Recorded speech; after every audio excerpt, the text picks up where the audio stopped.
Habari! Leo nataka nikuelekeze jinsi ya kutumia Helpdesk app vizuri katika kutengeneza tiketi, kuendeleza mawasiliano kwenye tiketi iliyotengenezwa, kutuma sauti kwenye tiketi iliyotengenezwa, kuambatanisha picha au picha mjongeo na kufunga tiketi ambayo imeshatatuliwa. Hatua ya kwanza: kutengeneza tiketi. Ili kutengeneza tiketi mpya, bofya alama ya plasi iliyopo chini kwenye menu, navigation bar. Weka kichwa cha tiketi, subject. Ikiwa na mifumo zaidi ya moja, chagua mfumo husika ambao umepata changamoto. Na kama una mfumo moja tu, basi mfumo utakuwa umechaguliwa moja kwa moja. Chagua tawi, branch. Kama umehusishwa na matawi mengi, unaweza kuchagua tawi linalohusika. Na kama una tawi moja tu, litaonekana moja kwa moja. Chagua aina ya tiketi, ticket type.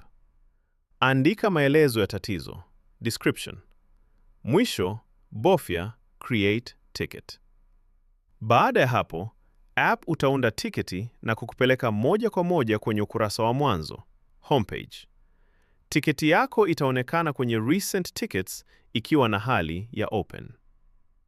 Hatua ya pili: kuendelea na mazungumzo, kutuma sauti au kuambatanisha faili kwenye tiketi iliyofunguliwa. Ili kuendelea na mazungumzo, kutuma sauti au kuambatanisha faili, fungua tiketi husika kutoka kwenye orodha ya recent tickets. Ili kuandika ujumbe, andika kwenye kisanduku cha maandishi kisha tuma. Ili kutuma ujumbe wa sauti, bofya alama ya kipaza sauti upande wa kulia. App itaomba ruhusa ya kurekodi sauti. Ukiruhusu, utaweza kurekodi na kutuma ujumbe wako wa sauti. Ili kuambatanisha faili, bofya alama ya plasi upande wa kushoto. App itaomba ruhusa ya kufikia faili zako. Ukiruhusu, chagua faili unayotaka kuambatanisha. Ikiwa unaambatisha picha, unaweza kukata crop picha ikiwa kama kuna ulazima na kuongeza maelezo caption ikiwa inahitajika kabla ya kuituma. Baada ya kuhakikisha kila kitu kiko sawa, bofya send ili kuituma. Kumbuka, kama hutatoa ruhusa app kufikia picha zako, access gallery, na mfumo wa sauti, app haitaweza kurekodi sauti au kuambatanisha faili. Hatua ya tatu: kupokea majibu na taarifa, replies and notifications. Wafanyakazi wa msaada, support staff, wakijibu tiketi yako, ujumbe utaonekana kwenye tiketi husika. Pia utapokea taarifa, notification /alert, kukuonyesha kuwa kuna majibu mapya kwenye tiketi yako.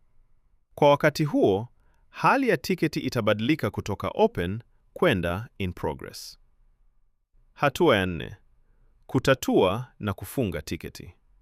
Baada ya tatizo kutatuliwa, hali ya tiketi itabadilika kuwa resolved. Fungua tiketi hiyo na mfumo utakuletea ukurasa mdogo wa kutoa tathmini ya huduma.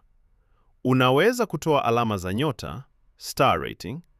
Unaweza pia kuandika maoni kama unataka. Baada ya hapo, bofya close ticket. Baada ya kufunga tiketi, hali ya tiketi itakuwa closed. Hautaweza kuendelea na mazungumzo kwenye tiketi iliyofungwa na hata kisanduku cha kuandika ujumbe kitatoweka kabisa. Muktasari kwa ufupi.